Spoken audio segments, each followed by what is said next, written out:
Hello and welcome to Creative Iterations, our ongoing dialogue about who's exploiting who when it comes to creativity and technology, presented by Take Creative Control. I'm Kim Tignor. And I'm Hollis Ware. And in this series, we're exploring the complexities of the creative economy, technology, and creators' rights through dialogue with some of today's leading artists, tech innovators, and policy experts. Recorded live and broadcasted on YouTube, we are inviting our communities to join our conversation to question and consider what an ethical, equitable, and abundant creative economy really means. So this is our very first episode, and we're really excited to be here. Kim, I like that you're flexing your skeleton costume. You are very tis the season. Tis the season. The season. You know, and we're, things are spooky. So I'm curious, before we welcome on our first illustrious guest, you are the founder of Take Creative Control, and I'm curious if you could share a little bit more with our audience about what Take Creative Control is. Thanks, Hollis. So I would say Take Creative Control, we are all about helping creators of color navigate the creator economy and explore real strategies to help them thrive in the creator economy. And so that shows up in a number of ways, be it our community outreach and engagement, right? Where we're actually in the community doing, legal clinics, panels, talks, to help understand and empower our creators, to the advocacy that we do on the Hill and helping our policy leaders understand what is happening in the creator economy, or to our creative partnerships portfolio, where we're actually bringing creators in and connecting them to the social justice movement. So I'm really, really excited about this conversation today, and just really taking a deep dive in some of the things that are happening in the creator economy. Yeah, definitely agreed. And I think I think that as somebody who's been involved as an artist myself and creative that's been involved with Take Creative Control for a number of years now, gratefully, I just appreciate, the number of different interventions that you all have designed, whether they be in-person events, video series, and now a podcast series. So thanks for having me, and excited to welcome on our first guest, where we're going to be really exploring the themes of creativity, creative economy, and how that intersects with AI. So, Willonius Hatcher, also known as King Willonius, is an award-winning filmmaker, AI storyteller, and comedian who has pioneered innovative forms of entertainment, such as the first live serialized audio drama on Clubhouse. Shout out Clubhouse. It was called The Young and the Thirsty. He has collaborated with global brands like Samsung and Google while building a large comedy community with over 250,000 members on Clubhouse. Hatcher's work has earned recognition from major platforms like CNN and MTV, and he frequently speaks at high-profile events like South by Southwest and TEDx. And before we get started, we want to air one of his AI-powered comedy compositions, and this song is called Moist. Girl, you got me moist. I'm so moisturized, baby. I don't need no baby, oh. Your body drives me crazy. Water ain't wet, but I'm looking for you, baby. Girl, you got me moist. I'm so moisturized, baby. I am driven, baby. You got me so damn moist, and I want you so bad. I think you got no choice but to love you. I love you. Baby got me gushing. Ooh, then I'm going for Friday. I'm too moistened, babe. Put down that baby oil bottle. Girl, you got me moist. I'm so moisturized, baby. I don't need no baby, oh. Your body drives me crazy. Water ain't wet. right. Iconic. Without further ado, let us please welcome King Willonius to Creative Iterations. Hey, what's up, y'all? What is good, King Pleasure to be Willonius? here. It's a pleasure to be here. Thank you, thank you. And I'm also moisturized. Put some lotion on this morning. Got my shea butter, Let's so talk feeling about good. it. Let's talk Excellent. about it. Love to see that. Willonius, where are you joining for us from today? Currently in Los Angeles. Nice. Yeah, Same. This arid desert air. We need a little right. moisture. Oh, happy I'm about to. Halloween as well to everybody that celebrates. Perfect. Oh, nice. Oh, awesome, amazing. And let me just, let me make that happen. Cool. So let's get into it. We're really excited to have you on the podcast. Obviously, you've already brought us some levity and laughter. And I'm just curious, upon the continuum of creativity and technology, how do you position yourself as a creative and how do you identify? I for a long time I used to just call myself like a multi-hyphenate, just because I do so many different things, whether it be comedy, screenwriting, 3D animation, AI, uh, yeah, and just a little bit of programming. But yeah, just a multi-hyphenate. Just I know that I can wear a lot of hats and hopefully wear them pretty well.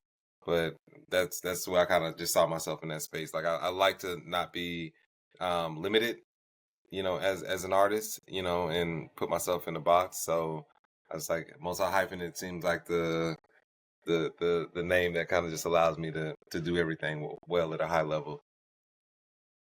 I think that's right. And I'm just curious, when did your personal use of AI, like in your creative works, when did it start?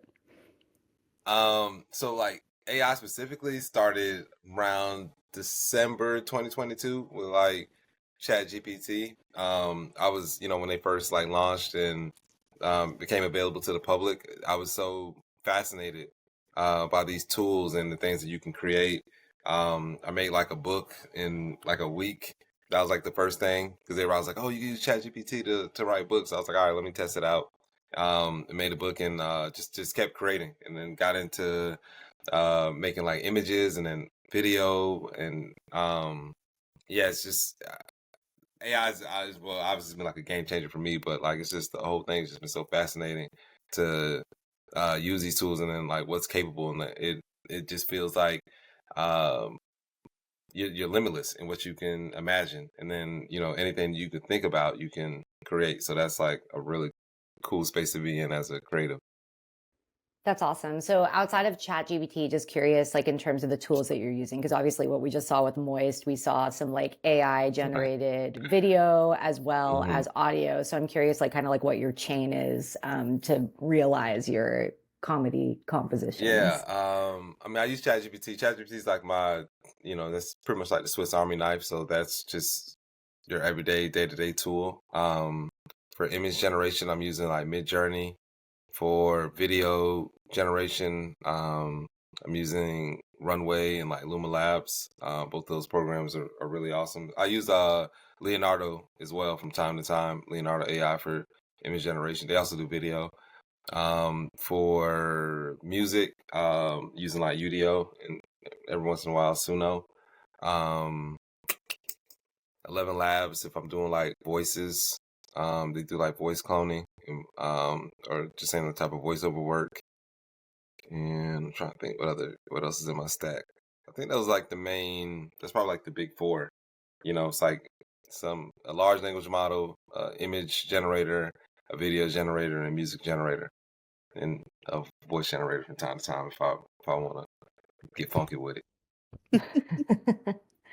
I'm not hip, so it's really cool to hear more about like kind of what's under the hood hmm for what you're creating. Right. So I think like as you mentioned, you are a multi-hyphenate, and not only do you employ many different mediums and disciplines in your own work, but you also move between worlds, right? So I know that you're in the creative world, you're in the more academic world, and I'm curious like how the conversation about AI is showing up differently in the spaces that you inhabit. Like, I know, for me personally, I think when I hear about AI in my creative space, there's often a lot of kind of hesitation or fear or kind of like existential panic. So I'm curious, like for you in the different spaces that you occupy, how does AI show up and what are folks talking about? It's I think the pendulum swings both ways. So sometimes it's a lot of questions and concerns, but also excitement. And I tend to lead into the excitement part because I'm super excited about it and the things that you can do. So what I find, like, a lot of times, whether I'm talking AI film or AI music or productivity, um, I always just encourage people to educate themselves on like how to use the tools, and then try to show like the benefits of using AI and how it can save you time and money, resources, and just improve your overall workflow. So um, that's what excites me. It's just like you're able to create things and just be more efficient. So now you have more time to hopefully spend with your family or your friends or with yourself. Maybe you just need more me time, which is always a good thing. So that's why I lean into these tools, and then obviously from a creative standpoint, it's been very beneficial for me because I've been able to really showcase a new level of creativity that maybe people aren't used to from me. Because for the most part, people probably saw me as like a comedian, and filmmaker, and screenwriter. Like now, I can like really dive in and show people like some of the ideas and great things that I think about, and yeah, just unlock this new level of creativity, and I feel like it keeps going. So when it comes to like songwriting, which I love making comedy songs, I've been doing it for a long time, but prior to AI, like it was just me making songs, and like I mean, I have an amazing voice, but I'm not the best singer in the world. Um, but now I can imagine songs from the 70s, from the 80s, and have different singers, and they can sing these lyrics that I write that are funny. So um, yeah, AI showing up and showing out. So AI is like, sometimes you got to pop out and show people. I'm curious Human though. being. Right. I'm curious about that exploration. Like, I think it's really Mhm. neat. So it sounds like ChatGPT was that gateway. And then, right, I can imagine that your brain like explodes and sees the different mediums and directions. Like, Yeah. what does it look like when you're finding something, you're dabbling with a new app? I know you raised your big four, but like, was there like 15 million to get to that big four? Like, what is that? What's that exploration looking like? Yeah, just constantly on socials, on Twitter, on just seeing what new tech, like reading AI newsletters or watching YouTube videos, just trying to find out like what's out there. I kind of dial back, so like those first couple months, I think from like December 2022 to about maybe like April or maybe like March 2023, it was just like constantly like 8 hours a day. I started out on Clubhouse, so they used to do rooms, AI rooms on Clubhouse, but it was so many apps that were dropping. So it was just like, okay, you gotta try this app and that app and that app. And I felt I was like spreading myself too thin because I was like, I don't really need every single AI app that comes out there. You just figure out like, okay, this is your main stack that you end up using that kind of pertains to your day-to-day life. The same way you would probably like, okay, I use Google, I use, maybe Google Docs, Google Drive.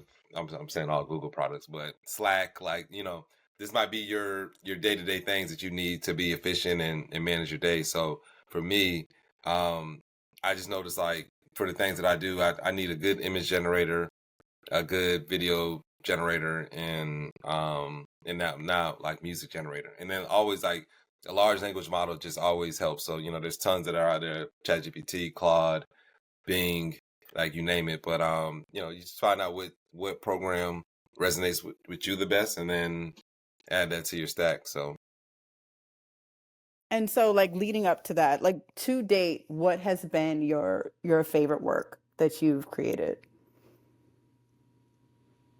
BBL Drizzy, because that BBL changed my life.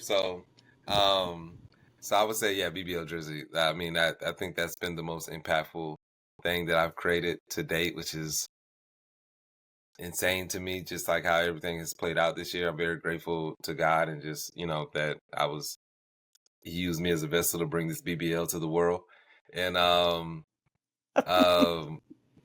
yeah, definitely BBL Drizzy. Amazing. That's a perfect cue up. So would love to play a little clip about BBL Drizzy and then get into it. Mm. BBL Drizzy, BBL Drizzy.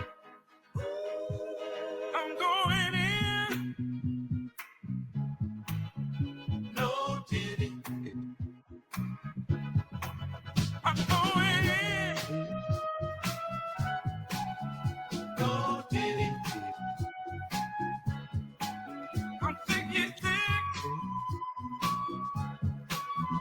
So thicky. Going dizzy. I'm going dizzy. Hey, I'm going dizzy. BBL Drizzy, BBL Drizzy, BBL Drizzy, oh, BBL Drizzy,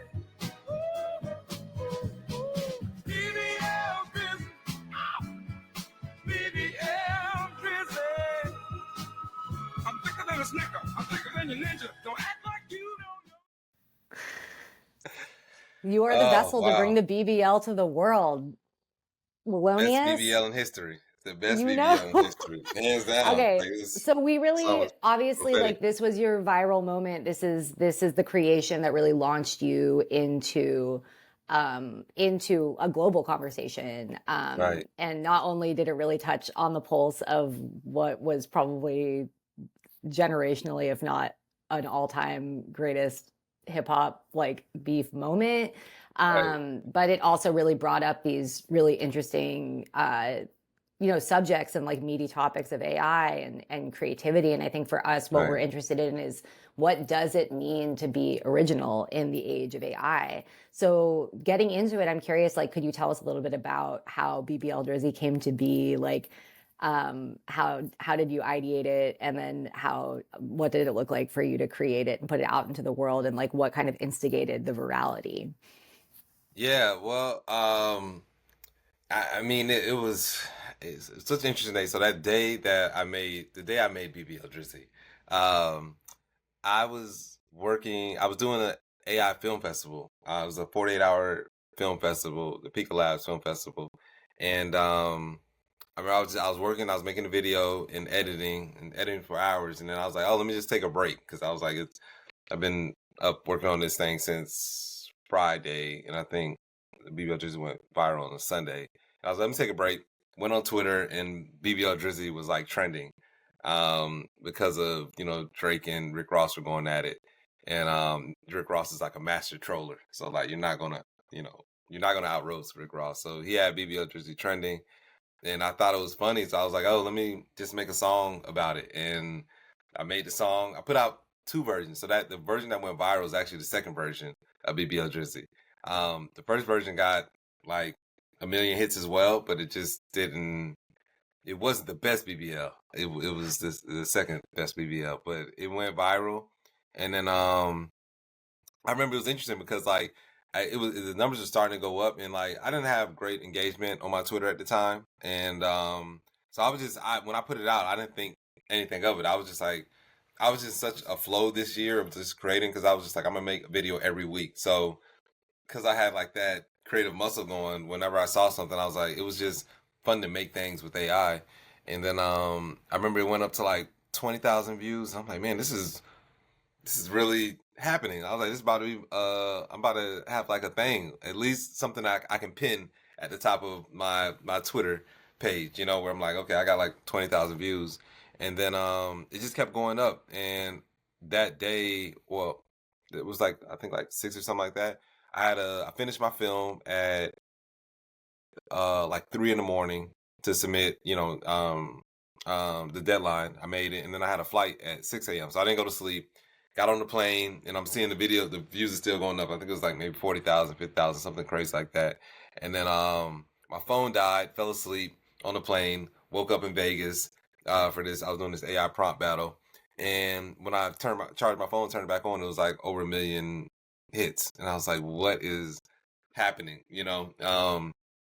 But I was there for like this conference. I was like, okay, this is the thing. I was like, I didn't really have time in the space to like really be on Twitter that day because I had so much going on. And then I just remember like people hitting me up and it's like, oh my gosh, like podcasts are talking about you and this and that. And I'm like, because of the BBL thing, like what are you talking about? So, and then the rest is history. So, but then it went down. Like it had like a day or two of being viral, and then that was it. And I literally forgot about BBL Drizzy, and then Metro Boomin found it and remixed it.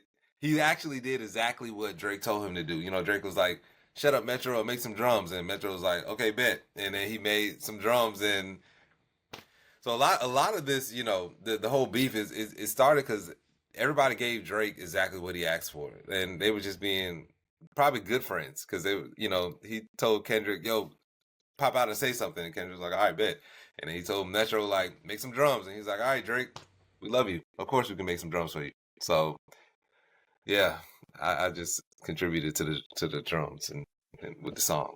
So.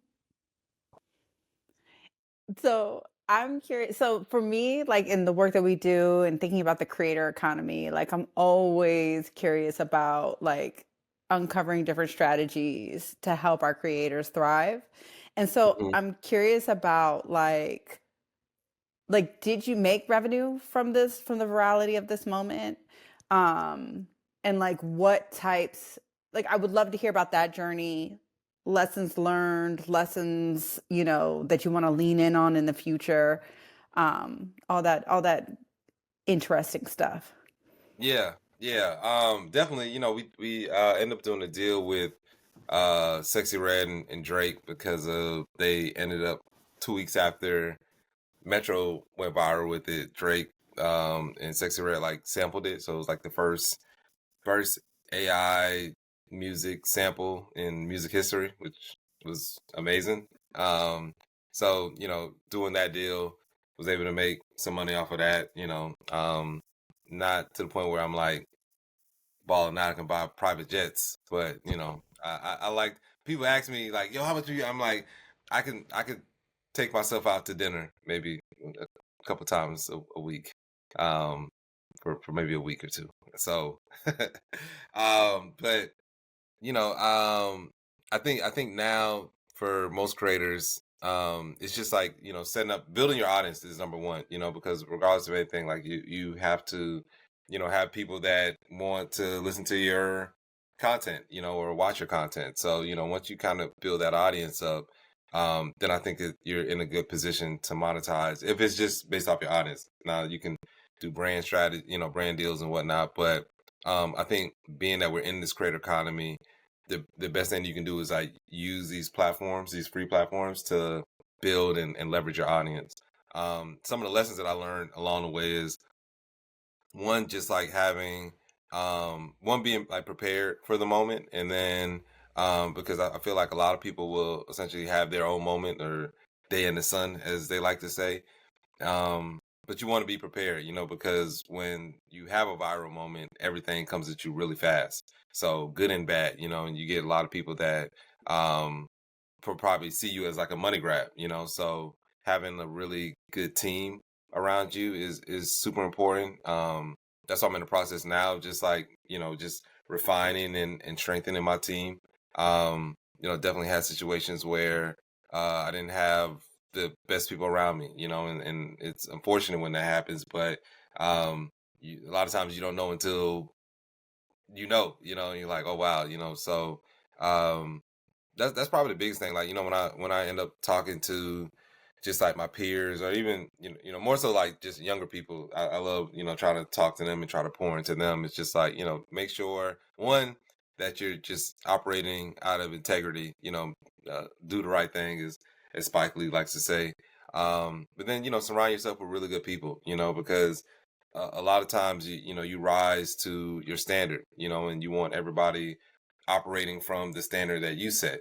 So for me, I work really hard for what I do. I feel like doing this AI stuff is like I feel like I'm in like a PhD program. Because I have to learn the tech and then have to implement it. So it's constant, learning, implementing. And that pretty much fills my days on top of everything else that I want to do. So, but yeah, surround yourself with really good people, and then just stay as consistent as possible. So a lot of this year that played out just happened because of me deciding to be very consistent. So like on my birthday in 2023, August, I just my birthday is 8/24, so I was like, this is my mama year, like Kobe Bryant. So so I just told myself I was like going to be heads down and not really get concerned with anything other than just staying consistent and just doing what I need to do every week, whether I get 1 view or 1,000 or 1,000,000 views or whatever. At the time, 1,000,000 probably wasn't even the realm. I couldn't fathom it, but um, I just wanted to get better at the craft, and then I knew that the only way that I could do that was just staying consistent. So like and I spent a lot of time this year just traveling to every AI event that I could go to, and racking up credit card bills, whatever it was, like just so I can show up, and but that's part of it, just like showing up and putting yourself in spaces that you can potentially win. So and as I traveled to these events and I would meet different people from like a more technical side of AI or to the creative side, I felt very confident being in those spaces because of how hard I was working. So like, I would show up and I'm like, I just finished a video today. Well, I was on the plane working on the video. So that gave me a lot of confidence in being in those spaces. Cause like, I was like, I'm not as, I don't do machine learning. So, even when I would speak to individuals that are more technical, like I could still have hold my head up because I was like, look, I may not be doing that, but I'm doing this thing in AI that a lot of people aren't doing, and I felt that if I just outwork everybody, I felt like I positioned myself to win, and it made me feel good. That at the end of the day, it was like not in competition with anybody, but just knowing that like I'm giving it my all to with this thing that I enjoy so much. Yeah, that's awesome. And I honestly feel like that really embodies the theme of our series, Creative Mm, Iterations. Like at the end of the day, it's not about like a one and done type thing and like the validity that you have entering into these spaces where, oftentimes as creatives, we do get kind of like invalidated by technologists or people who are like the experts at machine learning or the experts at like coding or whatever. And you're like, but I'm applied, like I'm actually using the products, I'm showing up every day right, figuring out how to make something out of this and not just make something, but make something that's like relevant to pop culture. right, So in terms of like, again, like our theme is really like, what does it mean to be original in the age of AI? And obviously, like what you just shared, like you're putting the reps in, like every day you're showing up, consistency, iterating, making it happen. What have you learned about intellectual property, like ownership and like owning your creativity as somebody who creates primarily through AI and kind of is utilizing these digital tools to create something new? So whether that's like, it sounds like with Sexy Red and Drake, like, ironically, even though BBL Drizzy is kind of like clowning on Drake, like it sounds like that was kind of like the core source of your actual revenue in because they yeah, recognized the intellectual property that you owned having created right, BBL Drizzy off top. So I'm right, curious if you could just kind of walk us through that and be, as transparent as you're down to be, to yeah. share in terms of like what you learned about ownership. Yeah. And just to be clear, is BBL Drizzy isn't so much a diss on Drake, but more so a celebration of the BBL. That's that's where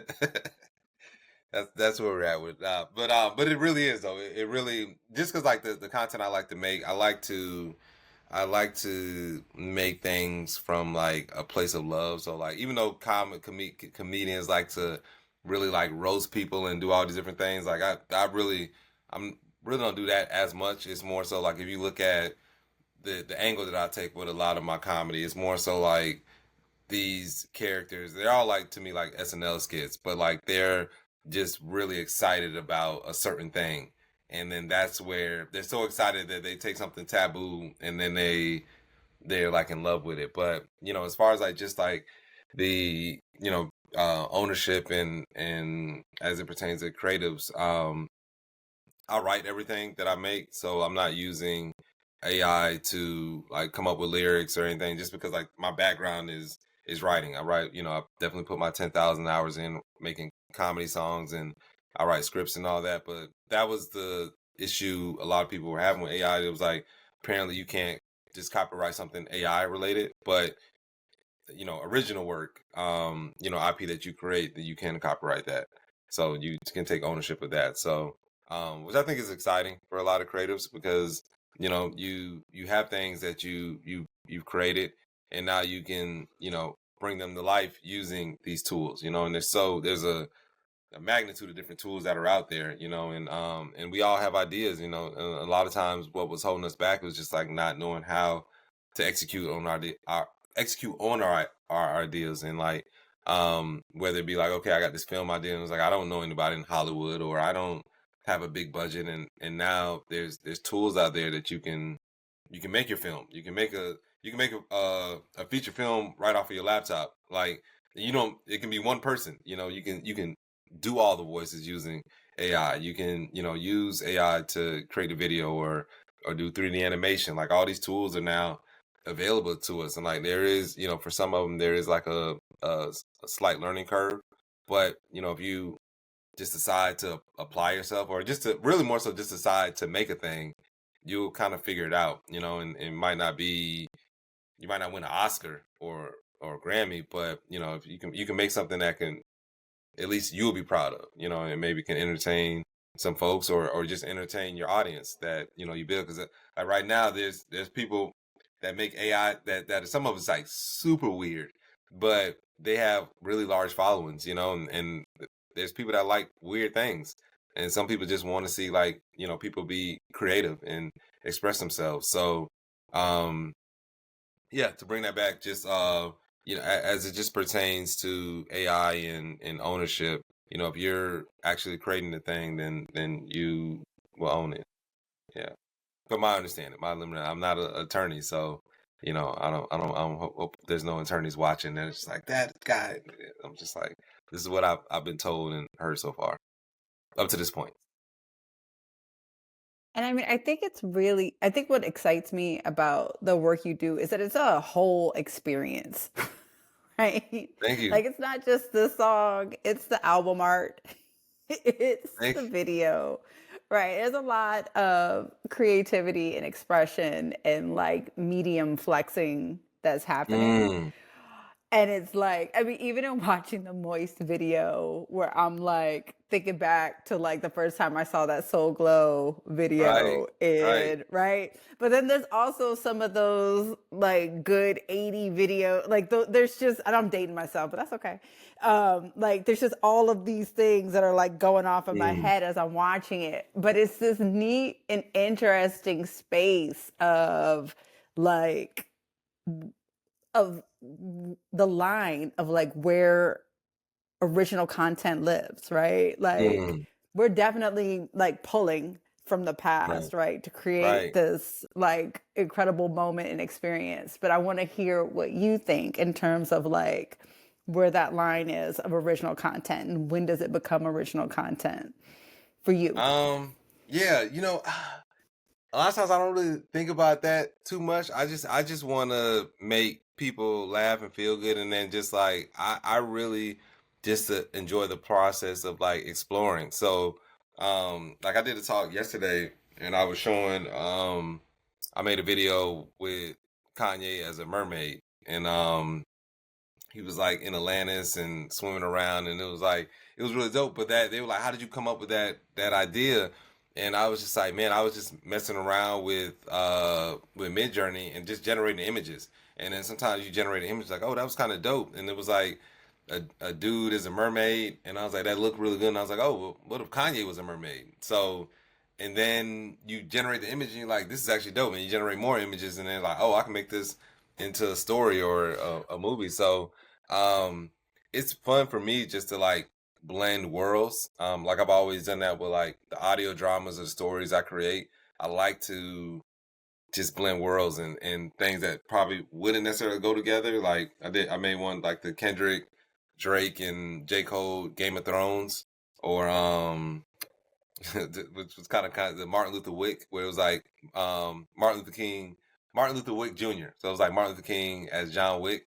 Um, that was like fun to make because it was just like, can they look like be the same? So it was like it's basically like if Martin Luther King, the idea came about was like, what if Martin Luther King got his lick back? So it was like, all right, well, what would that look like, you know? And it's Martin Luther King loading up the chopper and decided like, all right, so but these are like funny comedic things that I felt like if I was in a writer's room, I'd probably be contributing to, you know, if I was actually because prior to all this doing all this AI stuff, like I was trying to break into TV writing, you know. So I had did a TV writing fellowship in 2022 and it ended in 2023, right before the writer strike. So I had, you know, meetings set up with agents and managers. I had like, you know, some execs from HBO looking at my script.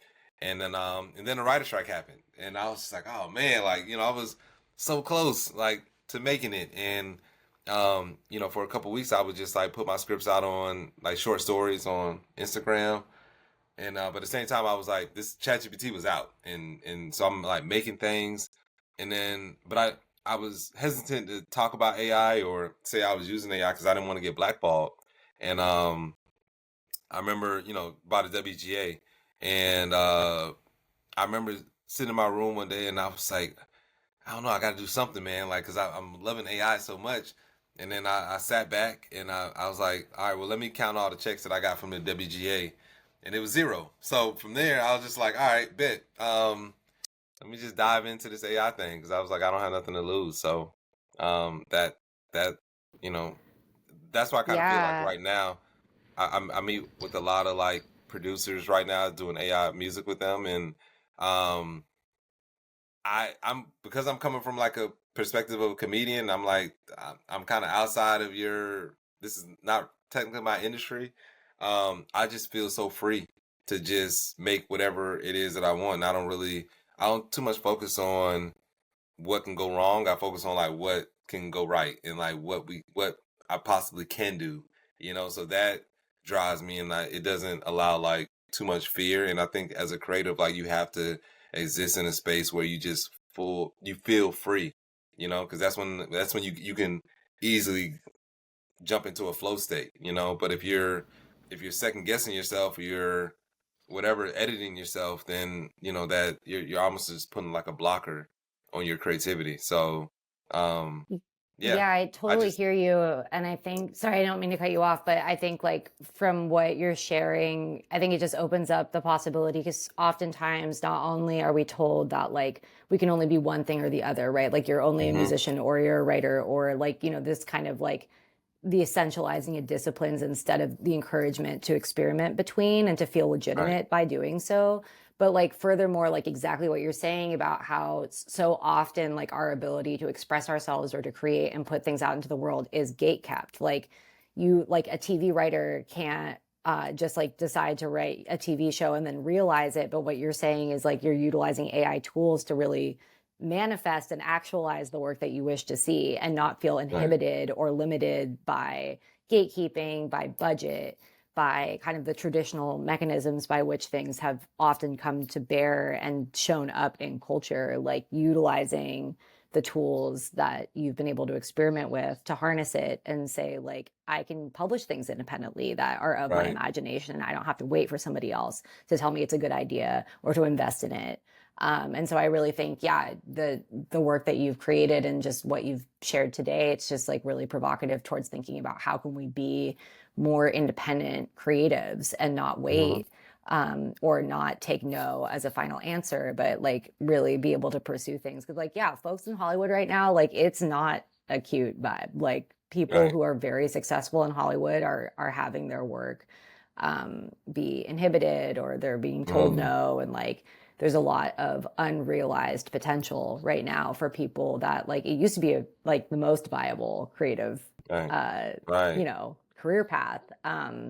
But yeah, so I just feel like with the use of what you've been able to make, and just I think going back to the fact that like at the end of the day, it's like you wrote the words that the AI is singing, you know, Yeah. and it's like it's not like you're using ChatGPT like come up with some funny lyrics, and then you know it's not just like prompts. Like at the end of the day, it is the germane to your creativity and your authorship, and that's kind of like what cements it as something that like you can truly own. So I Yeah. appreciate Yeah. you kind Thank of you. teasing these things out so to better understand like where it all fits in, because when you see something show up on AI, like, or sorry, when you see something show up on YouTube or show up on Twitter, like you don't really know the backstory of it. So I appreciate you like breaking down how it Thank came you. to be. Yeah, so it was very, very interesting year, man. It's been fun. And I'm curious, so I know that you've like started to have conversations about this idea of what can be protected by copyright and what cannot, right? And I think that, you know, the folks at the Copyright Office, and just into that work in like the intellectual property space as a whole, like it's a bit of an unknown. Like they're still trying to figure it out. And I'm just curious, like, where do you feel like if you could sit them down and tell them what should be eligible for protection, right? In terms of things that do have AI integrated into their creation, how would you shape how they define those works, or what is allowed and what isn't allowed? Ooh, man. First of all, I would definitely say like everything that I create, uh, make it copyrighted. That's fair. Selfishly first, but nah, I think that I think that's an interesting conversation that we're seeing uh, across a lot of different creative mediums, where obviously like you know creatives, the things that we create, we want to be able to just monetize and hopefully like pass down to our families, and they'll be able to benefit for these things, especially if they're impacting the world, or having an impact on people, maybe emotionally. And it's so I don't know. I'm not a expert in copyright law, so I don't know, or just the legal side of how everything needs to work out. But I do just feel that hopefully in the world as we advance, when creatives make things that are impactful, they'll be able to monetize, and people won't be able to just take it from them, and then they just get the short end of the stick. I think that we have enough intelligent people and enough people, the old way of doing things, whether it be the music industry and where you hear about artists just kind of getting effed over. I hope that changes, and people are just able to take care of themselves and feed their families off of the things that they create. That's to me what it means to be a creator. You're creating your reality, and especially when it just seems so disheartening when you hear the stories about musicians and talented people that create things that's so impactful to the world, and then they die broke or something. That just seems very sad. And it seems like the world shouldn't be like that. I go to Burning Man, so like the whole Burning Man philosophy is just like it's all, we're like all in this together. And you really want to help people and share things. There's no money that's exchanged out there, and people make beautiful art pieces that just for the sole reason of just like I want to make something beautiful for you to enjoy while you're at this experience, and get inspired. So and essentially that's what artists do. Like we make art so that way we can sometimes just to express ourselves and deal with the joy or pain that we're feeling at the moment. But a lot of times it's just to like impact people. Like a lot of the comedy that I make, that people message me like, man, I was having a hard day. today, but you made me laugh, and I was forgetting about my problems, and that's super awesome to do. I would still do that for free, because I love doing it, and I love being able to impact somebody positively that way. So, however, we need to figure out where creators and the people that are really good at business can all benefit. I think that's something that we can figure out as a human civilization. There's a lot more bigger problems in the world. That one should be very simple to figure out. And we got AI and ChatGPT. Like, we should be able to just type it in ChatGPT and, like, what's the We can solution? ask, And yeah, we're gonna ask the GPT. right, But yeah. I think you're So right. It's just like, I think in the interim, while we're trying to figure out the policy and the laws, I think it's also on other creatives and brands and entities, like, just kind of do the right thing, right? do the There's right thing. just what's fair, right? Yeah, I'm a double click The, on your well, earlier the world mantra. in general would just be a much better place if everybody just did the right thing. Not get rid of egos and all these and that. Just do the right thing. Do right by people, and hopefully do right by yourself. And we can all coexist.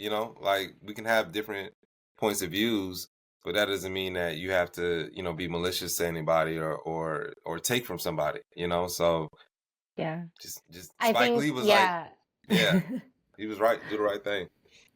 And I'm curious, like, because we're at time, so we're getting Oh, ready to wind down the conversation. But like, I'm curious, like, what is like, and obviously the right thing is going to look different in different spaces. right, But I think right. what's dope about like the way that you've been moving is that you are putting yourself firmly in spaces of kind of this multidisciplinary conversation. Like, you're not afraid to talk to technologists, to coders, to people who are at the leading edge of machine learning and True. AI. So, like, from your perspective as a creative, like, what's one way in which, whether it's these tech platforms or tech developers, what's one way that they can show up and do the right thing when it comes to like respecting the work and the livelihood of creatives? Um, really, just let us do our things. I think the let's say keep going back to do your thing, but I think as they build these platforms and apps and whatever it is that technology, having diversity of thought. So, like, if you're making a tool for creatives, you should have creators at with a seat at the table, just to help out and give you ideas, and then, like, to so that our challenges and our hopes, and again, this is like, I think, just as we talk about just AI, but it's almost like just a microcosm of society in general. Like, we all have to be able to coexist and then share ideas with each other. And then listen. As long as if we listen and then honestly just consider where the person is coming from, things can be a lot smoother and easier. So that's what I would like to see. Just being like, okay, more collaboration.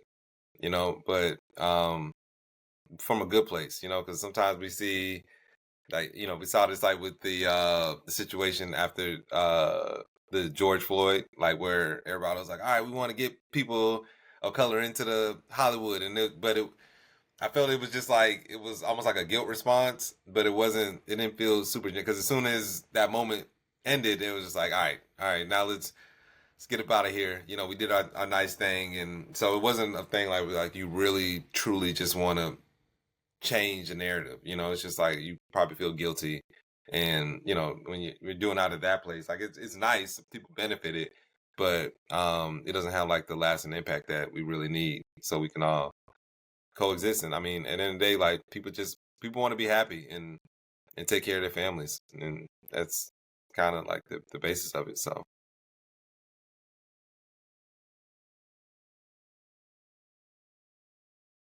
yeah, that was it, full stop. For sure. Yeah, I appreciate that. Cool. Well, Kim, please close us out. Well, thank you so much for joining us today. This has been an incredible conversation. And I hope that everybody gets a moment to tune in. We'll be doing another conversation of creative iterations next month. And so, with that, Thanks so much, everybody, for joining us. Thank you. Thank you, Take care. Appreciate it.